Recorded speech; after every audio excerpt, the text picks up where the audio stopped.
uongozi wa kitaifa wako hapa wote, na juzi tumeingiza nguvu. Kwa hiyo tuna Comrade Mwandri kaingia, yuko na sisi hapa. Sasa subirini kumwambia katibu mkuu soma hiyo. Lakini pia tumebadilisha sekta ya uchumi na fedha, ndugu Jamal anakuwa mchumi na fedha. Asanteni sana. Nitambue uwepo pia wa Dr. John Jingu ambaye ni mtendaji mkuu wa mahakama anayewakilisha mhimili wa mahakama na wote waliokuja naye. Mheshimiwa Balozi Dr. Moses Kusiluka, katibu mkuu kiongozi, tambue uwepo wa ndugu Mansura Kasim, na yeye pia ni katibu mkuu kiongozi Serikali ya Mapinduzi Zanzibar na katibu wa Baraza la Mapinduzi. Mheshimiwa Profesa Kitila Alexander Mkumbo, waziri wa nchi, CRS, mipango na uwekezaji, kitambua uwepo wa mwenzio mlio saini leo, ndugu Juma Malik Akil, waziri wa fedha kwa Serikali ya Mapinduzi Zanzibar, kitambua uwepo wa mawaziri wote na manaibu mawaziri kutoka serikali zote mbili mliopo nasi hapa. Nitambue pia uwepo wa gavana wa Benki Kuu, yupo pamoja nasi Emmanuel Tutuba, lakini pia kamishna mkuu wa TRA, kwa naona sura yake kwenye screen, najua yupo pamoja na sisi.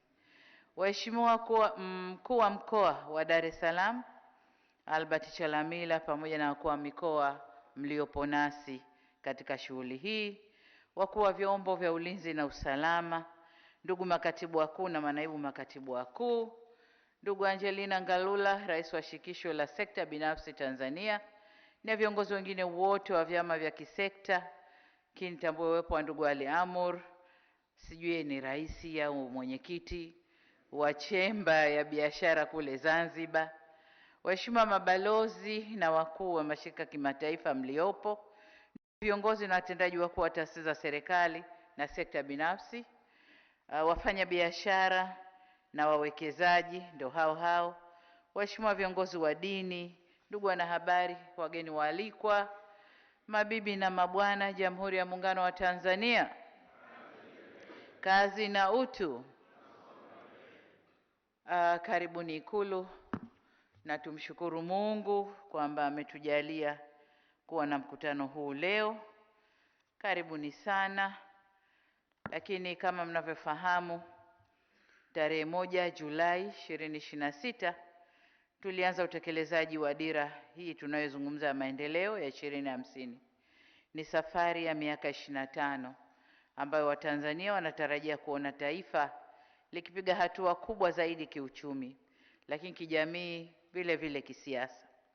Katika muktadha huo, tunalenga kujenga Tanzania yenye uchumi shindani, jumuishi na himilivu, ambapo mambo yake mengi ya kufikia hapo nilipopataja yamezungumzwa hapa, na nyenzo tayari tumezizindua za kutupeleka huko. Nawashukuru wote mlioko hapa pamoja nasi leo, na wale wote waliopata fursa ya kuzungumza kwa niaba ya taasisi zao kwa ahadi mlizoziweka kushirikiana na serikali katika utekelezaji wa dira hii na kujenga uchumi wa nchi yetu, na washukuru sana. Lakini vile vile niseme nimesikia changamoto zilizowasilishwa hapa, pengine baadaye nitagusia chache, lakini niseme nyingi tunazibeba na kuzifanyia kazi. Tutakwenda kuzifanyia kazi. Waheshimiwa viongozi, ndugu washiriki na wananchi wenzangu, sekta binafsi imepewa takriban 70% katika utekelezaji wa dira tunayoizungumza hapa ya miaka 25 inayokuja. Hivyo ni matarajio yangu kwamba katika safari yetu hii muhimu ya maendeleo, ninyi sekta binafsi mnayo nafasi kubwa sana ya kuongeza uwekezaji nchini. Sisi serikali kwa upande wetu tutaendelea kuweka mazingira wezeshi ya kisheria, kisera na kitaasisi ili kuvutia uwekezaji wa ndani na nje, ya nchi na kutuwezesha kufikia malengo ambayo tumeyaweka kwenye dira yetu kupitia nyenzo ambazo tumezizindua leo. Lengo letu kuu ni kuwa na uwekezaji unaounganisha uzalishaji mkubwa na uzalishaji mdogo, lakini pia biashara kubwa na biashara ndogo, kuweka daraja na kufanya ukaribu na sio kama ilivyo sasa. Na hapa tunazungumzia sasa pia urasimishaji wa sekta ambayo haiko rasmi. Tunaelekea huko. Tunataka uwekezaji unaokuza ujuzi wa nguvu kazi ya ndani, ikiwemo kuwawezesha makundi maalumu ya vijana, wanawake na watu wenye ulemavu kushiriki kikamilifu katika mnyororo wa thamani ya uzalishaji. Nasema kwa msisitizo kwamba utekelezaji wa Dira 2050 unahitaji sekta binafsi yenye maarifa, ubunifu na uwezo wa kukuza bidhaa, huduma ndani ya masoko ya ndani, lakini pia masoko ya kikanda na kimataifa. Na kuna ombi lilitoka hapa nadhani kwa rais wa sekta binafsi kwamba tuijenge sekta binafsi. Ilivyo sasa hamtafikia huku tunakotaka. Nami nataka kuahidi kwamba tutashirikiana kuijenga sekta binafsi.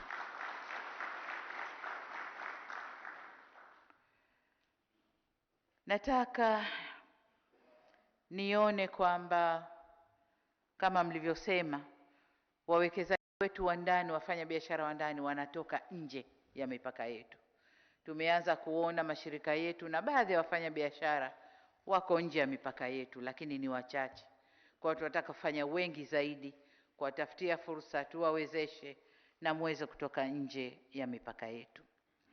Lakini vile vile niseme kwamba kuifanya Tanzania kwa kitovu muhimu cha uzalishaji na usafirishaji katika bara letu ilikuwa ni ndoto. Tulikuwa tunasema tu mdomoni, tafanya kwa kitovu cha biashara. Lakini jinsi mambo yanavyokwenda, tunaelekea huko. Hakuna shaka tunaelekea huko. Nilikuwa napitia kipeperushi hiki chenye taarifa kwa muhtasari tu ya mambo yaliyofikiwa. Kwa kweli jamani, Tanzania tunaelekea huko. Tunaelekea huko. Bado tuna kazi ya kufanya, lakini tunaona mwanga, wanasema nini? Chini ya tunnel, tayari tumeona mwanga. Kwa nadhani tunaelekea huko. Lakini niseme kwamba soko huru la biashara Afrika nalo litatufungulia fursa kubwa ya kupanua biashara na kuvutia uwekezaji. Kwa nalo tulitumie. Tuna fursa kubwa Tanzania. Nilikwenda Ghana, nikaenda Angola ndani ya Afrika. Na wote, na nilishangazwa zaidi Ghana, wanazungumzia Mbeya Rais. Wanazungumzia Mbeya Rais. Ghana, Angola wanazungumzia bidhaa za Tanzania. Nikauliza Ghana, why Mbeya Rais? Akasema Mbeya Rais, kama unaishi kwenye flat, ukichemsha kwenye flat yako, jumba lote lina harufu. Kwa hiyo we need Mbeya Rais kutoka Tanzania.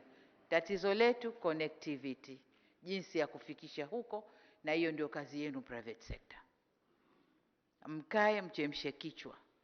Tunapeleka vipi bidhaa kwenye nchi jirani ambazo connectivity haijafika? Si serikali tunajitahidi upande wetu. Reli ya kati hiyo sijui tunakwenda mpaka DRC, tunajitahidi kwa upande wetu. Ambayo tuna reli nyingine hii ya kawaida itakayokwenda Zambia, tunaifanyia rehabilitation, ambayo itaweza kutuconnect na Angola sasa. Wakifika Kapirimposhi, safari inakwenda mpaka Lobito huko na kwingine. Tunajitahidi kufanya connection, lakini private sector mkiweka misuli tutakwenda haraka zaidi. Kwa connectivity ndani ya Afrika ndio tatizo letu, lakini bidhaa za kuuza tunazo. Kwa tujitahidi kuzalisha viwandani, lakini pia tuzalishe kwenye ardhi yetu ili tuuze. Nikisema hivyo inatulazimu sasa tuongeze uzalishaji, sababu bidhaa zipo na zinatakiwa. Tuongeze uzalishaji, tujenge viwanda vinavyoongeza thamani ya rasilimali zetu, tuzingatie viwango vya ubora na tupunguze gharama za kufanya biashara, ambayo hii ni kazi yetu sote, sekta binafsi na nyinyi serikali, wote tuangalie njia ambazo zitatuwezesha kupunguza gharama za kufanya biashara ili bidhaa zetu ziwe shindani kwenye masoko ya kikanda na kimataifa. Natambua kwa baadhi yenu mnafanya jitihada katika mwelekeo huu, lakini idadi yenu bado ni ndogo sana ikilinganishwa na fursa zilizopo katika sekta zote, pamoja na nafasi yetu ya kimkakati ya kijiografia. Mungu ametupendelea, tuko pazuri sana. Sisi ni hub, hata kama hatukusema sisi ni hub, hata kama hatukuzalisha, sisi ni hub. Tulipowekwa ili uingie huko na huko na huko ndani ya Afrika, lazima upite Dar es Salaam. Kwa hiyo sisi ni hub ya kimaumbile. Kwa hiyo hii fursa Mungu aliotupa, twendeni tuifanyie kazi. Waheshimiwa viongozi na ndugu washiriki, mwelekeo wa uchumi ya siasa za dunia, kama mnavyofahamu kwamba kuna mabadiliko kila siku. Uchumi, siasa za dunia zinabadilika, na mabadiliko yale hayaathiri tu upande mwingine, lakini ni dunia nzima na sisi tukiwemo. Lakini kwa upande mwingine, amesema Kitila hapa kwamba misaada na mikopo tuliozoea inaendelea kuondoka. Mikopo ipo, lakini ile mikopo tulikuwa tukipata kwa njia nafuu inapungua. Tunaambiwa mmeingia uchumi wa kati, mnakwenda vizuri, sasa muingie mikopo mikubwa yenye riba kubwa kidogo, na sio ile ya concession tuliokuwa tukipata. Tunajitahidi kujitetea, lakini statistics, figures zetu zinaonesha kwamba tunaelekea kwenye mikopo sasa out of concession. Kwa hiyo na misaada ndio kabisa amesema hapa inapungua. Kutoka matrilioni tulikuwa tukipokea, sasa tunapokea bilioni 100 ngapi? 500 na. Kwa hiyo kunapungua. Hiyo ina maana gani? Ina maana tukaze buti, tufunge mikanda, tuzalishe tuuze, tuzalishe tule ndani, tuzalishe tuuze, na tupunguze kuagizia kwa yale ambayo tunaweza kupunguza kuagizia. Kwa hiyo ndugu zangu, tuna kazi kubwa bado ya kufanya. Tunapaswa kuzilinda na kuzitumia vyema rasilimali tuzojaliwa na Mwenyezi Mungu kwa nidhamu, uadilifu, uzalendo na ufanisi, ili tuweze kujiletea maendeleo yetu wenyewe. Katika safari yetu hii kuelekea 2030, tamko limeeleza yote tunayotakiwa kufanya. Nyenzo tayari zimeshazinduliwa. Lililobaki sasa ni utekelezaji. Sote, serikali na sekta binafsi, twende tukatekeleze. Nilipokuwa nikikabidhi ufunguo hapa, sekta binafsi wameshika huko kwa kufungulia huko, na serikali wameshika likichwa la ufunguo. Kwa sekta binafsi wakatuambia, sasa mtatujua, maana ufunguo huko kwetu. Nyinyi mmeshika masera na masheria huko, lakini ufunguo wa kufungulia ni huku kwetu. Kwa hiyo wote twende tukafanye hiyo kazi. Sisi tutashika huku, na nyewe wekeni ufunguo kwenye mlango, tulifungue kufuli, wote twende kwa pamoja. Kama nilivyosema, nyenzo tayari zimeshazinduliwa, na nyenzo zile zinaeleza nini? Mawasiliano kati ya sekta binafsi na serikali, lakini na umma wote wa Tanzania, wawekezaji, wafanya biashara, umma wa Tanzania na serikali. Mawasiliano yamesema kule, lakini kubwa zaidi, jinsi ya kufuatilia mambo yetu na kufanya tathmini, kujua tumefanya nini, tumetekeleza nini, tumekosa nini, kipi kirekebishike, kipi kiongezeke. Nyenzo zote zimesema vizuri, na nimefurahi, nimeona vitabu vidogo vidogo vya peji ndogo ndogo nilivyoona kwenye meza yangu pale, ambavyo vinazungumza kwa lugha nyepesi, vinazungumzia mambo hayo. Kwa hiyo niwaombe sana Wizara Mipango na Uwekezaji, linalofuata sasa ni elimu kwa umma. Elimu kwa umma, wajue mkusanyiko wetu leo ni wa kitu gani, unahusu mambo gani, tunakwenda kufanya nini. Elimu kwa umma, kwa sababu atatokea tu wapotoshaji wapotoshe vyote vilivyofanyika hapa. Kwa hiyo twende tukatoe elimu kwa umma. Waheshimiwa viongozi, tumeshuhudia kusainiwa kwa tamko la pamoja la sekta ya umma na sekta binafsi, Tamko hili linaonyesha utashi, dhamira na uamuzi wetu wa pamoja na utayari wa kuwajibika katika kufanikisha utekelezaji wa dira hii. Ni matumaini yangu kwa hiyo kuwa tamko lile tutalithamini na kuliheshimu na twende tukalitekeleze kwa ufanisi. Kila mmoja aliyesaini, kila sekta, nilikuwa na hesabu limesainiwa na watu 11, na maana makundi 11 ndani ya sekta ya biashara na uwekezaji. Kwa hiyo kila kundi likafahamishe watu wake lile tamko ni nini na tunatakiwa kwenda vipi kama Watanzania. Ni muhimu kutambua kuwa tunaanza utekelezaji wa dira tukiwa na misingi mizuri ya kiuchumi. Uchumi wetu umeendelea kuwa himilivu, mfumuko wa bei unadhibitiwa, uwekezaji umeongezeka na Tanzania imeendelea kujenga nafasi yake kama lango la biashara kwa nchi za Afrika Mashariki, Maziwa Makuu na Kusini mwa Afrika. Huo msingi wetu muhimu sana. Tunachotaka kufanya sasa ni kujazia juu na tuweze kwenda na safari yetu vizuri zaidi. Miaka 25 ijayo inaweza kuonekana ni mingi kwa kuisema. Miaka 25, na sisi tuofikia umri huu, sasa miaka 25 ijayo nipo kweli? Nitakuwa na mingapi? Unapiga 66 na 25. Ngapi? Nipo kweli? Mingi sana. Lakini kwa kazi tulionayo kujenga uchumi na nchi yetu ni muda mfupi sana. Mambo tulioyaweka kwenye dira ni makubwa mno, na kwa maana hiyo lazima tuanze sasa. Tusiseme tunaanza mwaka huu kwa maneno, tuanze kweli mwaka huu.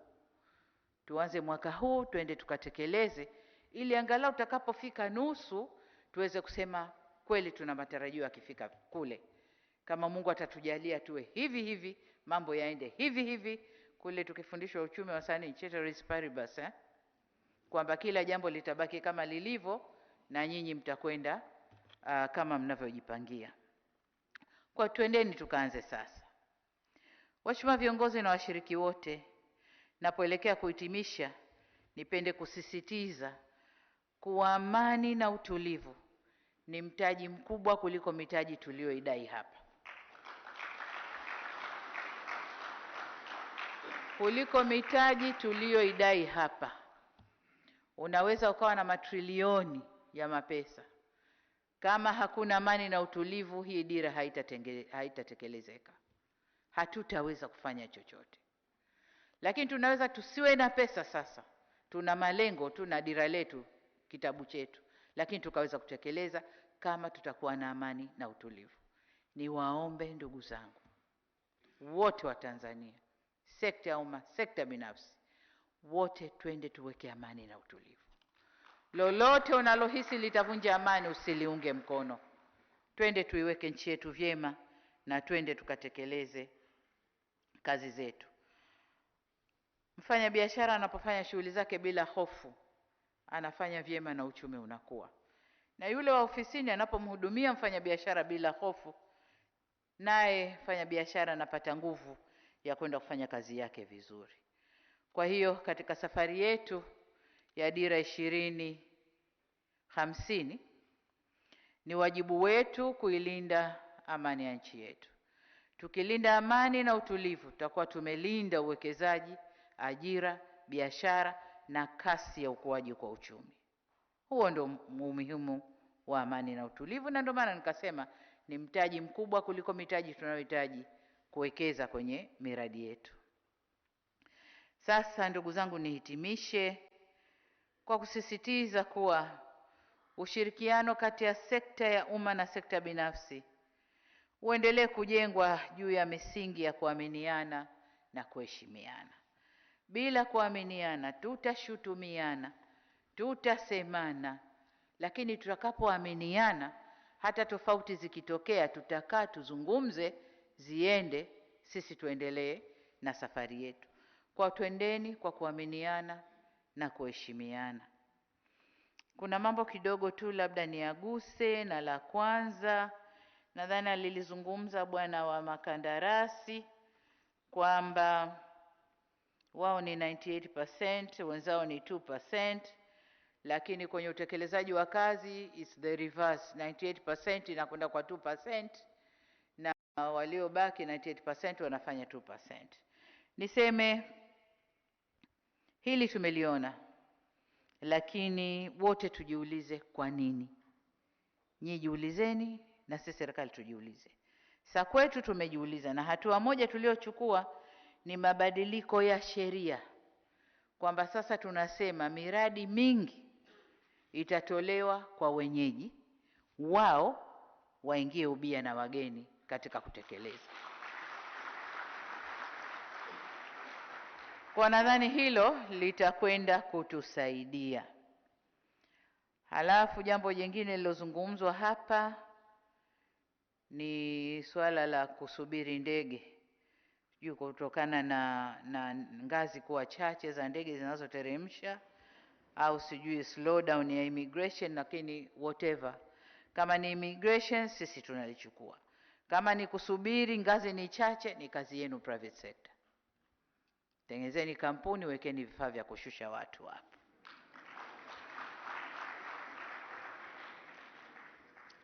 Jengine, miundombinu. Miundombinu tunaendelea kulifanyia kazi.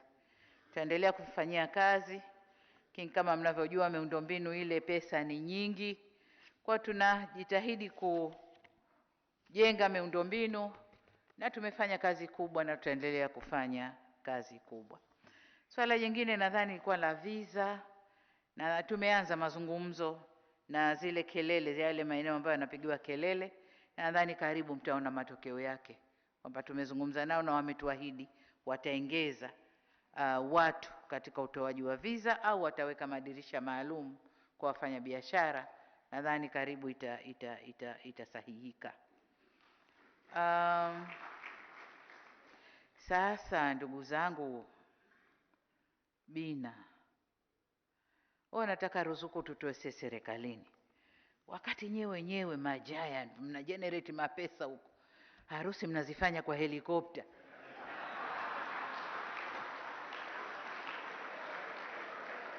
Alafu kile kichache mnachotugaia ambacho tunataka tukiingize kwenye miundombinu hasa tukurudishia, hapana. Hii hapana. Hii naikata hapa, haina mjadala, hapana. Hii hapana. Ila kujenga soko la madini kimataifa tutalifanyia kazi. Sasa ndugu zangu, baada ya kusema hayo, mwisho kabisa, shukrani kwa tunzo mlionipatia.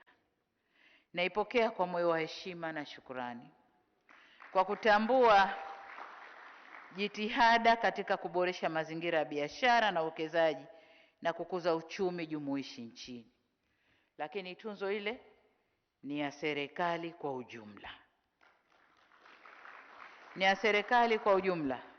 Tumeipokea tunzo ile, na kama tulivyoahidi, nyinyi kila aliyesimama pale aliahidi commitment yake kwenye utekelezaji wa dira. Nasi serikali tunaahidi commitment yenu kwenye utekelezaji wa dira. Mimi kama kiongozi wa serikali ni mshumaa tu.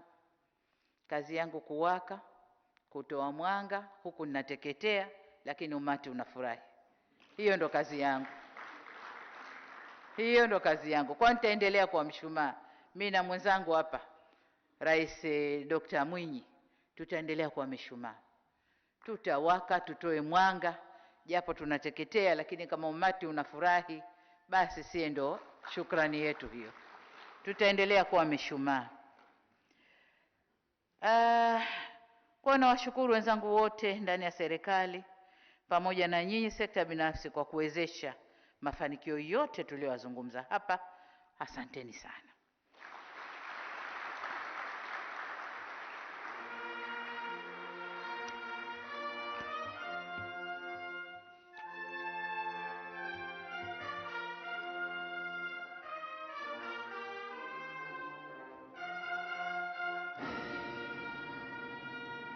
Haya, police band mmefanya haraka, sijatamka nyenzo zimezinduliwa.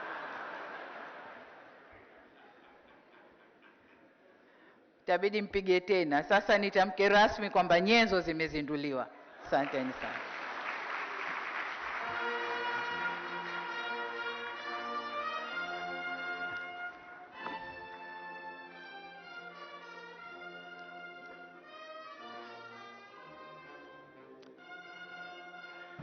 Haya, asante, tunashukuru. Na sasa kinachofuata ni chakula cha mchana. Naomba tukae, tutafanya utaratibu kwa mujibu kulivyopangwa kule.